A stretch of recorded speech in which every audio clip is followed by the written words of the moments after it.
Hello, welcome to Model Kit Stuff and welcome to this sinking of the Hood and Bismarck anniversary build.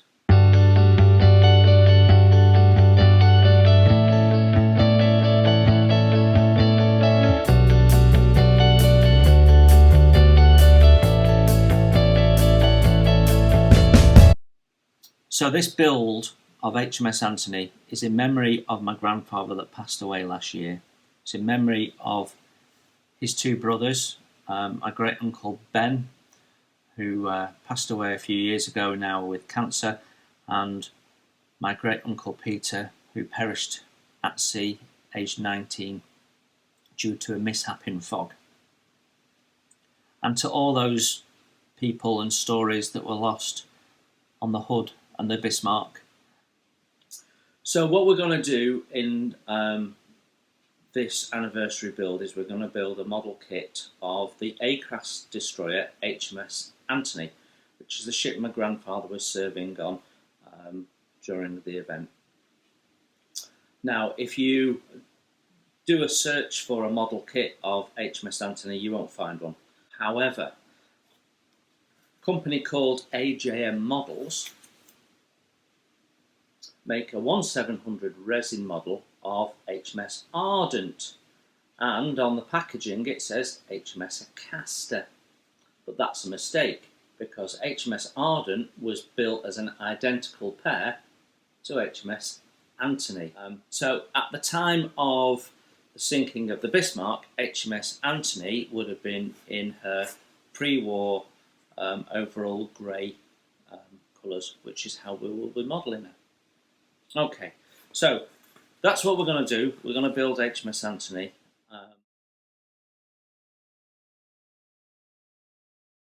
My grandfather, inspired by his school teacher who told stories about her husband who worked at sea, decided that he didn't want to become an agricultural labourer, and he joined the Navy. So actually we can see this is the copy of my grandfather's service record here, and actually it says 12th of March 1934. So my grandfather actually would have been 14 when he joined, and his initial period was for 12 years. Then we can see that in 1938, is it 1938? Sorry. In 1939, it says here, a Castor brackets Anthony, but actually it was HMS Anthony. So 4th of March 1939, my grandfather joined HMS Anthony. And he continued to be on HMS Anthony until about 1942. In December of 1939, this ship, HMS Duchess, collided with HMS Barham just off the Mull of Kintyre, and HMS Duchess rolled over in that collision and then subsequently sank. And it took quite some time for the ship to sink. She sat upside down in the water, slowly sinking, and the sailors inside were trapped, could not escape, and had an appalling death. And one of those sailors who was in the engine room was my grandfather's youngest brother, Peter, who was 19 years old. And he drowned in HMS Duchess. And the way my grandfather found out about his brother passing away was by reading the newspaper and establishing that his name was not on the list of survivors. It doesn't bear thinking about these days, but that was a commonplace way of finding out that people had passed away in the war years. So at this time, my grandfather on Anthony was part of the 18th Destroyer Flotilla at Portland, and what an appalling start to the war that was finding out that his brother had drowned at sea. And then at that point, Anthony was transferred to Portsmouth in the March, joining the 16th Destroyer Flotilla, and then in May took part in the Dunkirk evacuations. So this is my grandfather here with some of his crew members aboard HMS Anthony. All of these pictures are copyrighted to me, I should add. They made 7 journeys to Dunkirk. And what I do know is that on those 7 journeys, they rescued over 4,000 servicemen off the beaches. And on the first trip, my grandfather had got into one of the ship's boats, and they had rowed out towards one of the beaches to be met by crowds of sailors, and they were so panicked by the overwhelming number of sailors trying to clamber aboard that they actually turned back and went back to the ship, concerned for their safety.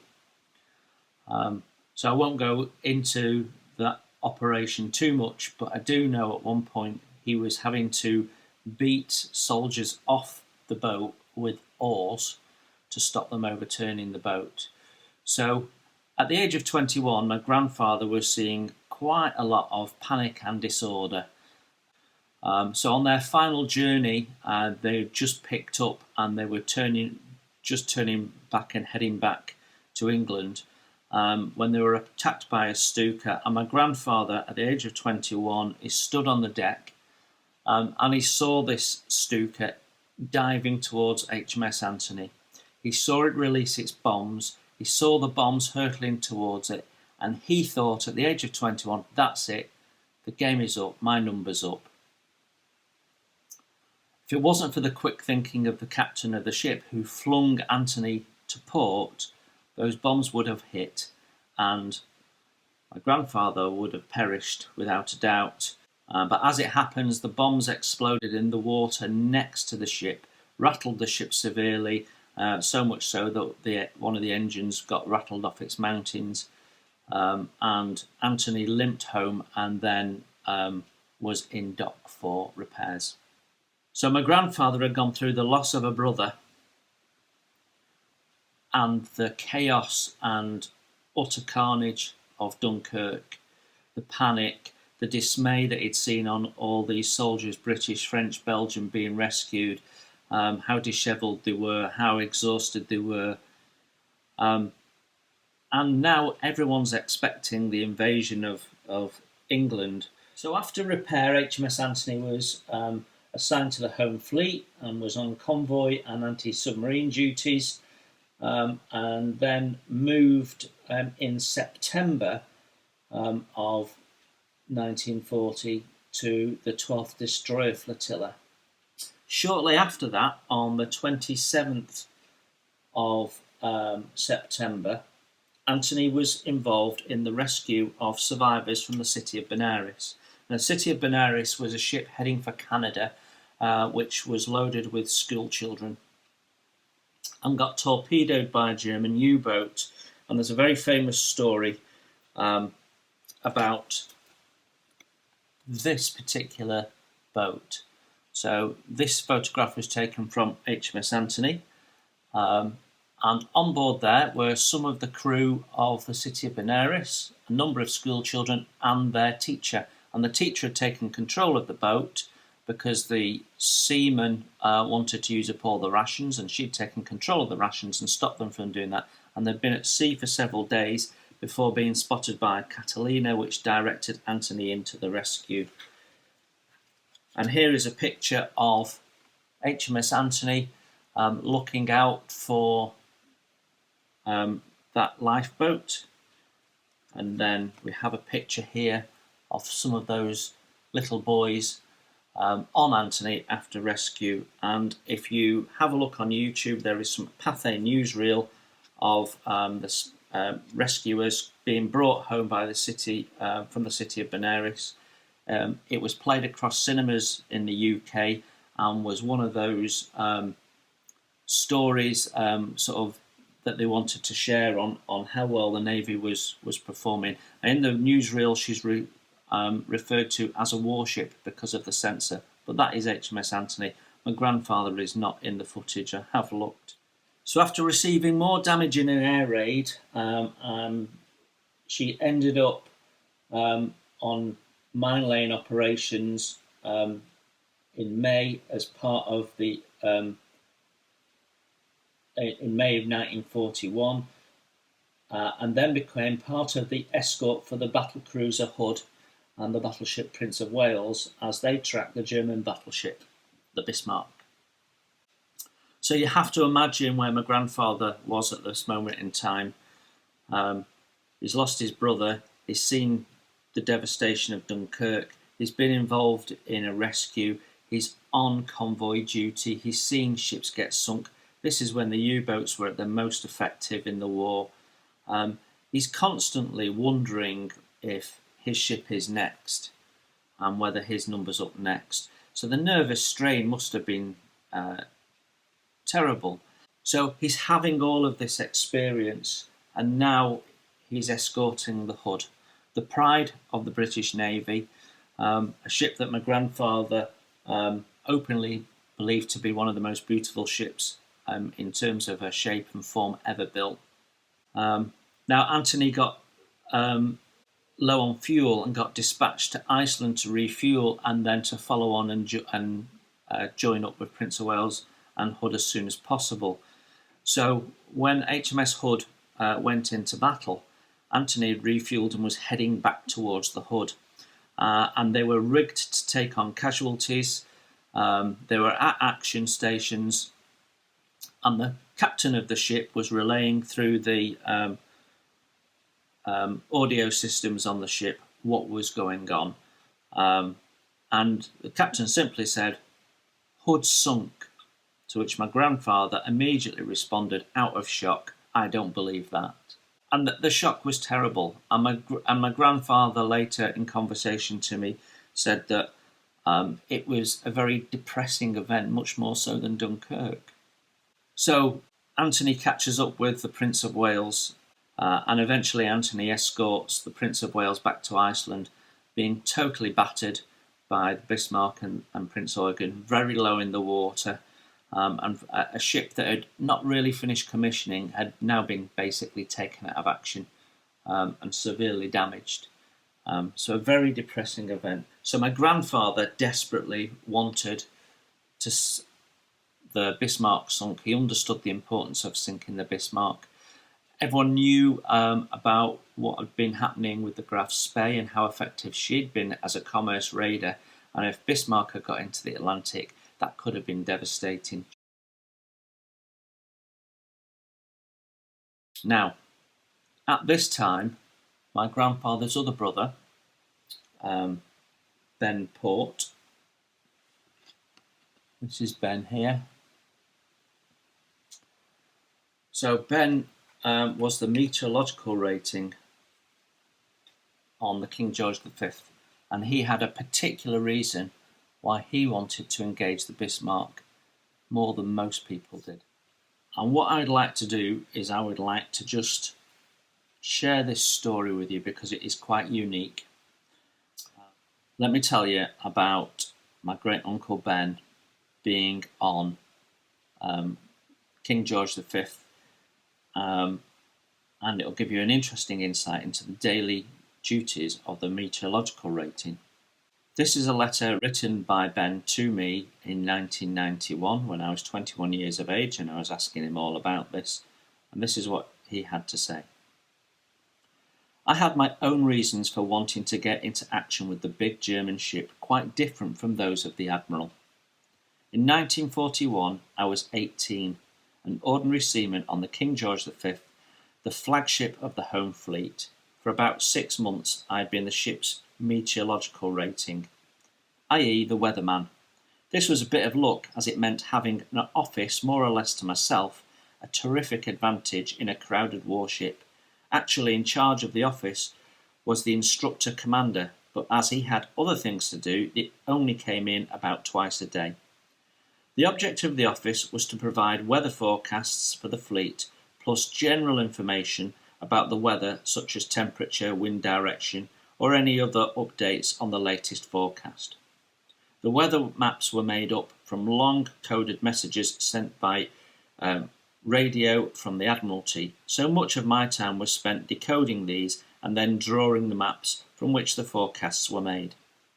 Occasionally the Admiral's bridge came on the phone about some specific point, such as when the visibility was likely to improve.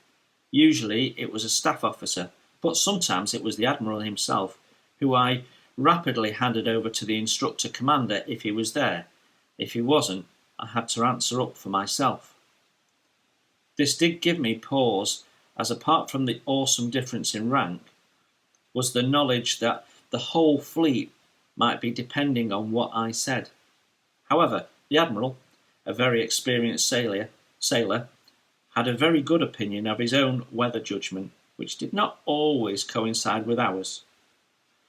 This lessened the responsibility, especially as our predictions were at least based on some sort of scientific assessment and not merely intuition. One of my jobs every day in the forenoon was to take the temperature of the sea, this being a factor in the formation of fog and in the northern waters of ice. I had been carefully shown how to do this, which was a complicated procedure. There was a specific device, a thermometer in a metal cage with a small bowl at the bottom surrounding the bulb of the thermometer. To take the reading, a weighted canvas bag was lowered over the side of the ship into the sea. This was hauled in and the bowl filled, and a wait then of 3 minutes and a repeat performance with the bag. The bowl was then emptied and refilled with the new water. Another wait for 2 minutes, then the reading could be taken. In rough water, this meant the possibility of getting soaked in seawater, as the KGV always shipped a lot of water over the bows. So one rough morning it occurred to me that it would be easier to put the thermometer in its cage into the canvas bag, tie the line on the guardrail, drop the whole lot into the sea and let it trail for 5 minutes, while I stood well back in the dry. However, as we were steaming at 25 knots, when the bag hit the water, the line snapped taut with a nasty jilt, and something told me I had made a mistake. On hauling the instrument back in on board, I found to my dismay that the thermometer glass was broken into 3 pieces. This was a considerable disaster, but knowing that there would be a spare in the office, lying in its velvet-lined box, I hurriedly went up and made the substitution. This overcame the immediate difficulty, but we had regular stock-taking procedures on board when all items of value had to be cited, so I was left with the problem of how to account for the breakage. Some weeks later, the news came that the Bismarck was out, and during the chase that followed, I realised that if we did manage to catch her, there might easily be an excuse for a broken thermometer. As day followed without success, my hopes gradually faded, and it seemed that I would have to dream up some other excuse. But on the 26th of May, the captain came on the tannoy system, gravely to announce that the Bismarck had been found, and we would probably be in action on the following morning. At this news, the mess deck went rather quiet. Understandably enough, as many of the older men had wives and families, and we had as yet hardly come to terms with the fact that the Hood had gone down so quickly. But with my mind on matters other than destruction, I said with great conviction, "Oh, good!" Such a positive reaction caused some surprise, as I was a quiet, inoffensive lad. But of course, no one knew of the secret reason behind my keenness for action. In the event, we had no hits from the Bismarck, but firing big guns always gives the ship a jolt. It feels as though she takes a sudden step sideways. Even practice salvos from a few guns sometimes caused slight damage, so repeated broadsides were always likely to cause problems such as blown light bulbs, broken crockery, split ventilation trunking, etc. So, inevitably, on being released from my office station, my action station in a shell handling room, I dashed up to the Met Office and opened the cupboard. For realism, spilt a bottle of ink and took out the box with the broken thermometer as if I had picked it up from the deck. Then, as we had already missed one forecast, I got on with decoding the latest weather and innocently awaited the arrival of the instructor commander. When he eventually arrived, he obligingly inquired if everything was all right, whereupon I duly mentioned the blast, the opened cupboard door, and showed him the broken thermometer. Hardly bothering to look inside. Don't worry about that, we must get on with the next map. So we did, and in the office log book that evening, after the usual weather details, I added the following note in red ink. No forenoon forecast issued owing to action with Bismarck, which was sunk at 10:39. Some damage to office from shock of our own gunfire. Spare sea thermometer broken. Well, there is no harm in making sure. So 80 years ago, when the hood was sunk, lots of people and their stories perished. And a few days later, when the Bismarck was sunk, lots more people and their stories perished.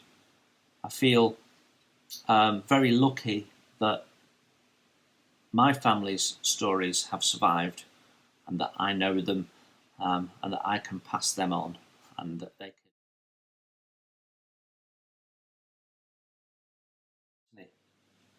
So we have a resin kit, which is the AJ model kit, but we also have some additional stuff that's going to help us out. So we have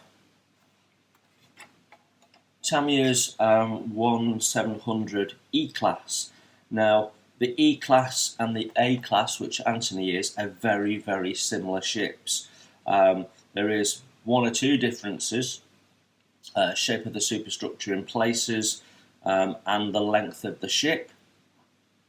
The E-Class being ever so slightly longer, but many of the parts are common, as they were all of the classes sort of at the time evolved from each other, and so there was a lot of similarities. So we can use some of these kit parts in the build, and we'll come back to that in a minute.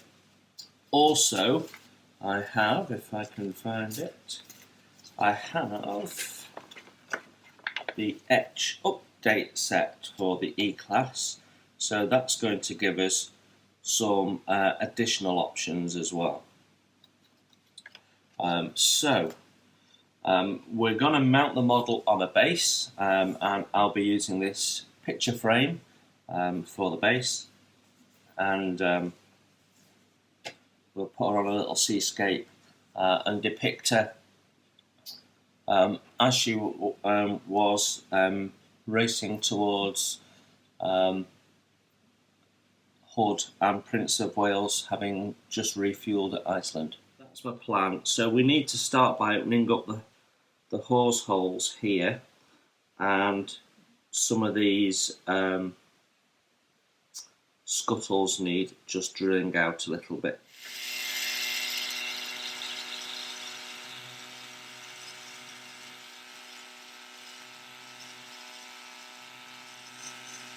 So I have a small amount of impact damage I need to repair, which is just here on the edge of the bow.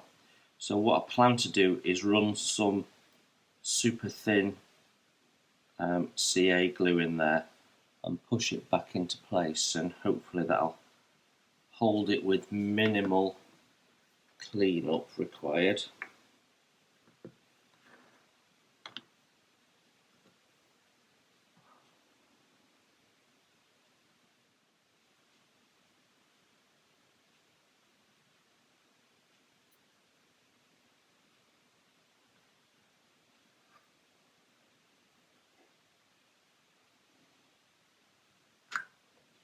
That seems to have worked.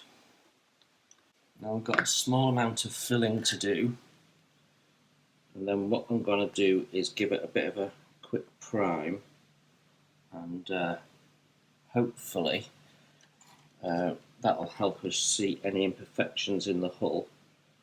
So we've got a little bit of an untidy edge along the side of port side of the deck,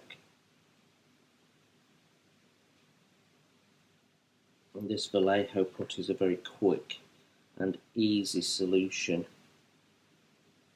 for small seam type gap filling. Okay, and we've got an extra little hole in the deck of the bow that needs to go. Okay, that's that job done. Right, we're just going to put some paint down, some primer, I should say, down, just to get an understanding of what she's going to look like under paint and see any imperfections or filling that needs to be done.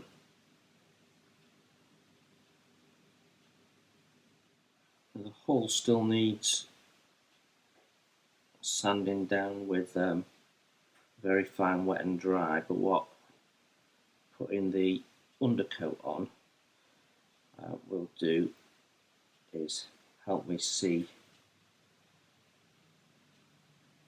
any imperfections that need filling first. So immediately as I'm putting this down, I've seen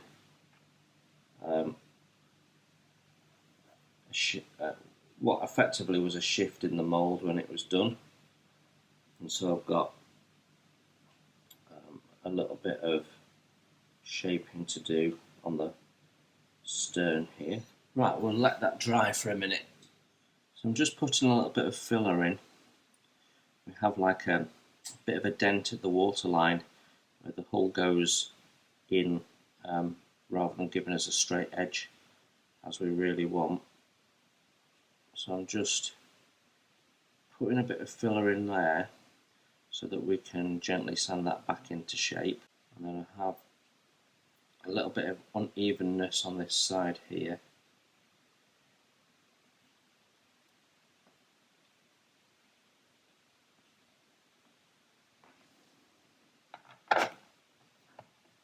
Nearly there.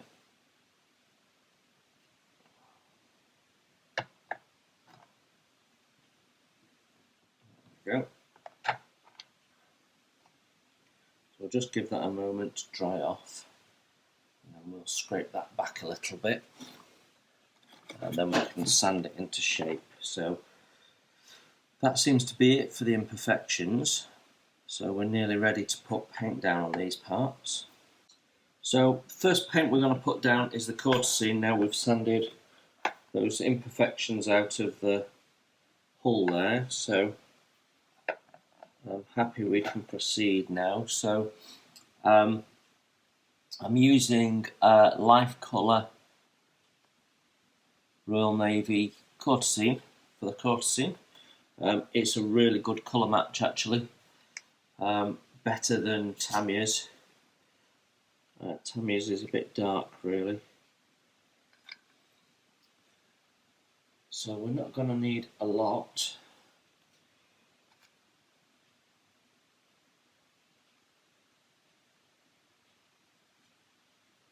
We won't need all that probably, but I do tend to overdo it. And we'll just put a spot of thinner in there.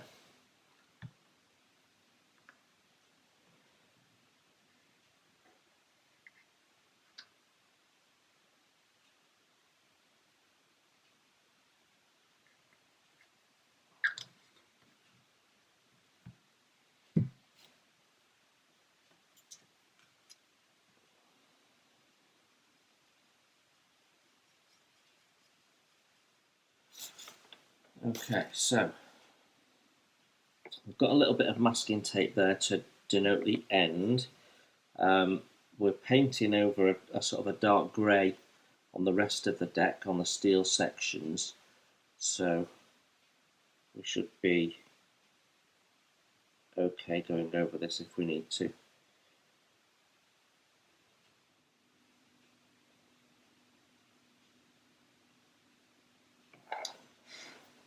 Okay, we will change brush for the second coat, I think. Okay, just going in with the second coat now.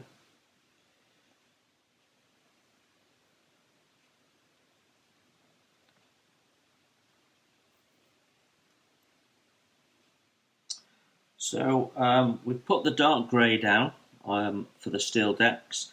I'm now going around using this light grey to pick out the superstructure details, and we can do the side of the hull at the same time.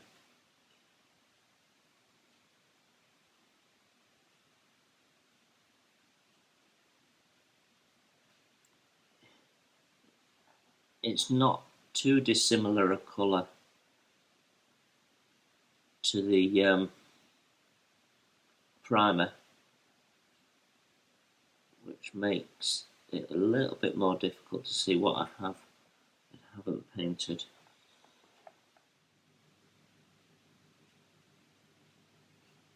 Modelling at this scale is easier in some respects, as in every task is that much smaller, that it's that much quicker. But in other ways it's much harder because you can't really see what you're doing. Certainly that's the case now.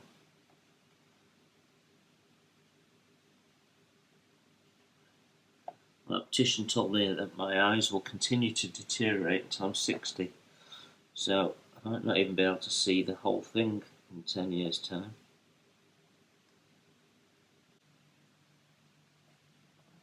Generally, life colour needs 2 to 3 coats if you're brush painting it, but on this small detail, and with the amount of thinner I've got in here, which is only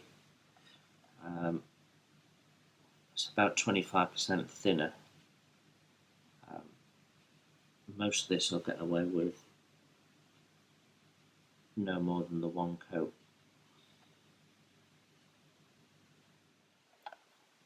So that's our hull painted up, cutscene and steel decks in. So we're ready to start adding some bits and pieces to this, which includes the hull number. Now the hull number for HMS Anthony is H40, and I think in the decals that come with the kit, I'll just open this up, I think we can make that up from the decals.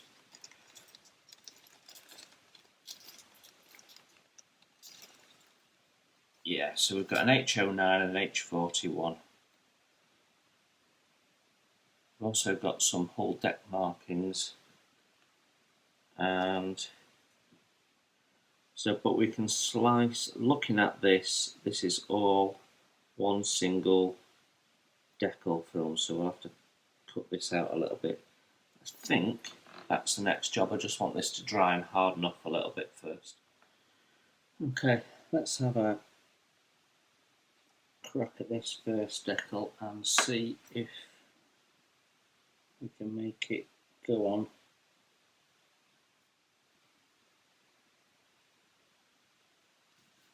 Yeah, it is slightly oversized.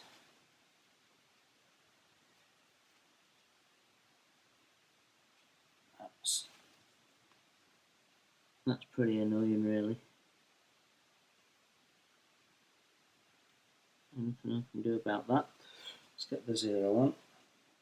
So I've moved the H and the 4 so they sort of miss the scuttles, but I don't believe I'm going to be able to do that with the 0. Just about getting away with it, I think.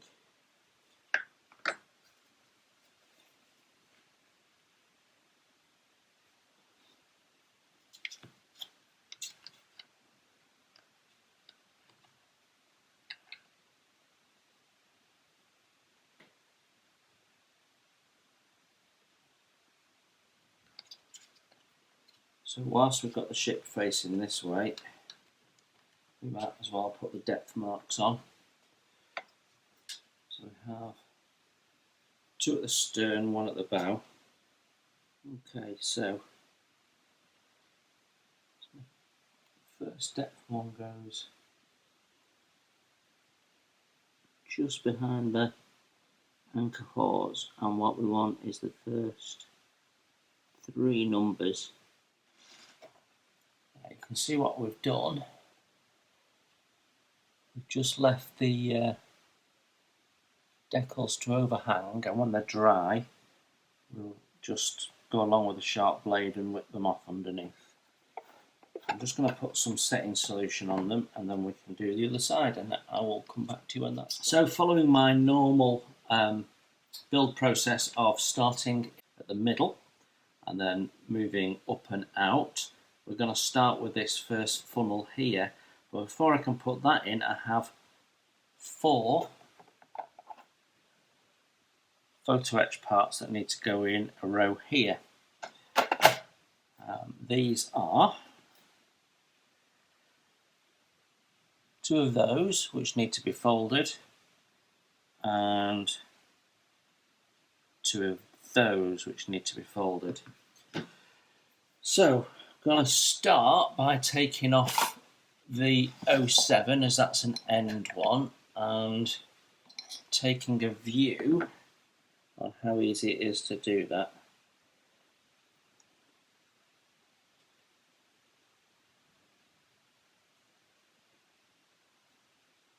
I'm not quite sure what they are, to be honest.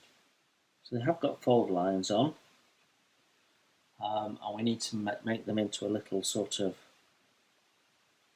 box. Not going to do that with these pliers, so I'm going to go and use my hold and fold.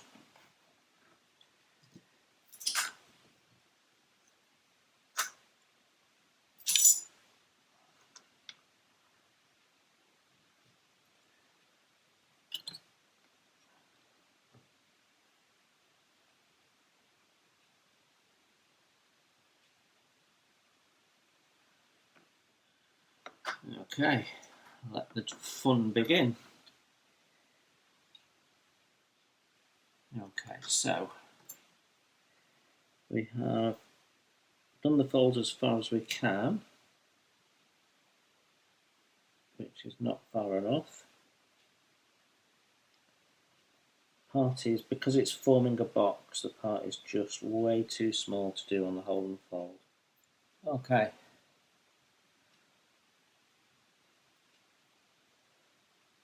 That's the larger of the 2 sizes done.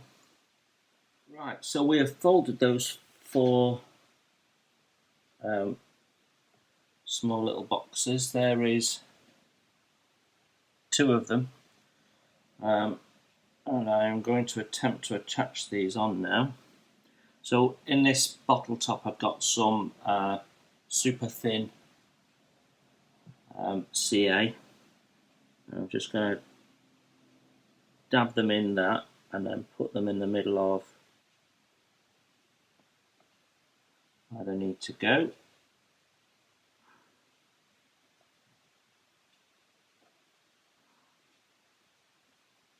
So that's them in place, and then these larger boxes which have legs go either side. Making sure I got no glue on my tweezers when I did that. I don't think so. So rather than gluing it to the deck, I'm gluing it to the bulkhead, because that's a bigger surface area. Okay. That's our 4 pieces of my new etch folded into boxes in place. I would estimate they are 0.5 millimetre wide by 2 millimetres deep. So small. Okay, so funnel number 8. Well, it's resin part number 8, not funnel number 8, there's only 2.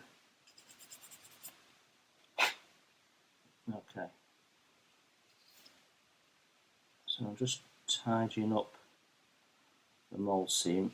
This part was so small, you don't need to saw it off and create dust. I clipped it off with my ordinary pliers.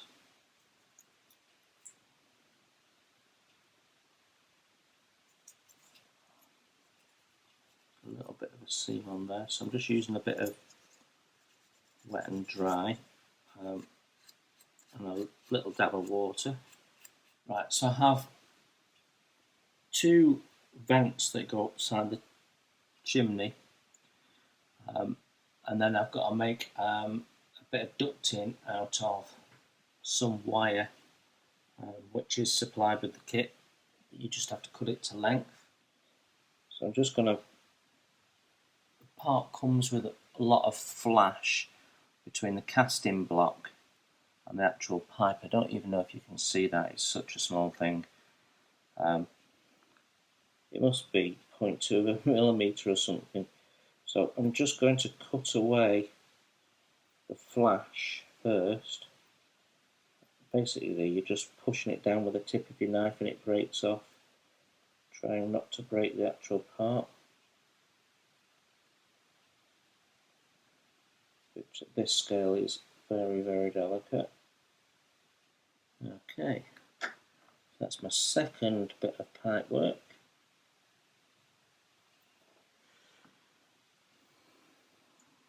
Now I do have an etch funnel top for this, but I'm going to want to paint it, the inside of the funnel, before we put that on.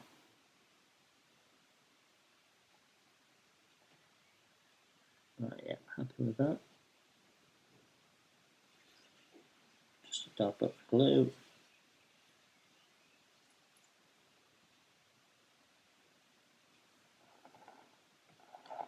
That's our first funnel on. Cool, these are so fiddly. But if you can get them on, they will look awesome under paint.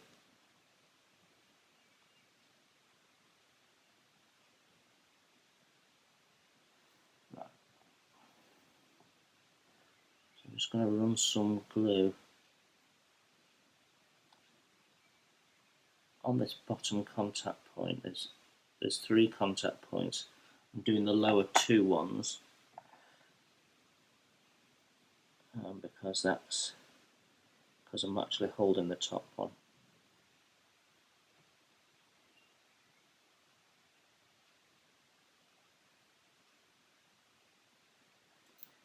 Cool. I hope you're holding your breath as well. Got ya. Right. Well, that took a little bit of effort, but we have got the pipe work on each side of the smokestack there, so that's not looking so bad. There's a little bit of pipe work that needs to come from this point here, that's 5 millimeters long, so there is some wire. I have 5 millimeter length of brass rod, and it needs a little bit of a bend in it. So we're going to have a look at sorting that next. Got some flat pliers here.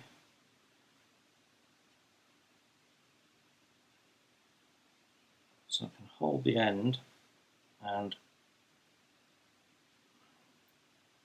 just give that a bit of a kink. It needs a bit of a kink at each end apparently. So we now have something just got a little bend up at each end. So let's see where we're going to put that. There's a little hole marked on the smokestack. Right, okay, I see. Just need to trim it a little shorter. So I want to line it up with the hole on the stack first, and then we'll bring in the part up to meet the bulkhead.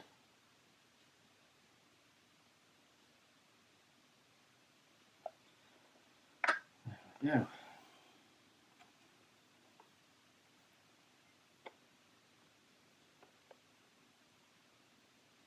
See the bit of trunking we've just added there. 5mm of 0.5mm brass rod. That all looks good. So as we move back further, the next thing is we've got a little locker to put in, and then ship's boat, so we need some davits. Okay, we'll have a look at the options we've got for davits, because we've got plastic ones, nice and easy, and a bit chunky. We've got the kit photo etch ones, which are quite thin, and then we've got the upgrade photo etch ones, which aren't quite as thin and have some relief detail on. So I'm sort of thinking that's what I want to use. Which are these ones here? Quite hard. Photo etch this actually. I'd forgotten I had the plastic sheet on the other side. It makes it so much harder to get your photo etch parts off. I know some people think it's a good idea to keep it on, but I don't agree. You can distort the part taking it off, which I have just done. Give you some idea of size. Extra 5p. Okay, so we've got the various photo etch parts off that I need in what is step 6 of the instructions. So these all need to be folded into boxes. That needs to be folded at 90 degrees, those bent in half. That's turned into a box which has a sort of a grill lid on the top. So I'm going to do all those, and then we can fit them and see what they look like.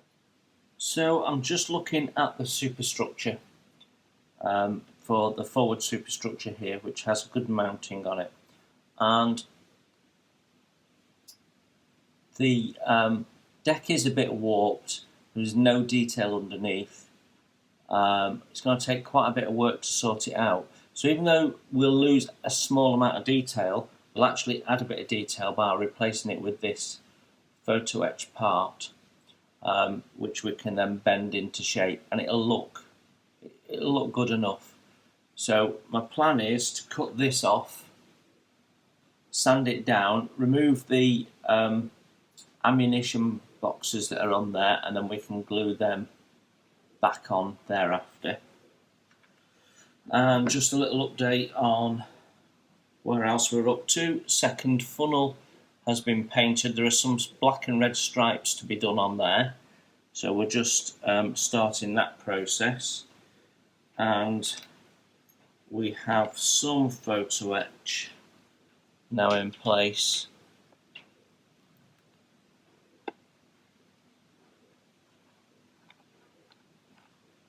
And just for scale, there's a 5p.